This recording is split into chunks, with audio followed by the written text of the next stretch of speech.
মূলত ঘটনাটা ছিল যে মৌমিতা নামে সেই মেয়েটার শরীরে 120টার উপরে কামড়ের দাগ পেয়েছে।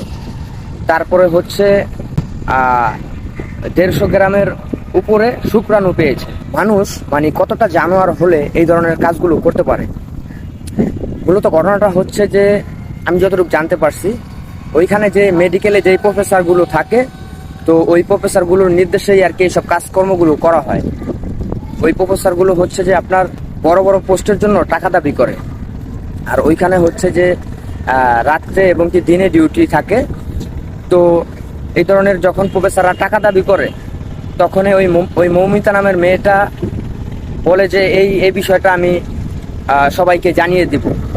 তারপর ওইখানের প্রফেসররা যখন জানতে পারে, মানে ওই হিংস্র মানুষগুলো যখন জানতে পারে, তখন ওই মেয়েটাকে টানা 6 মাস যাবৎ আপনার নাইটের কাজ দেয়। ওই থাকে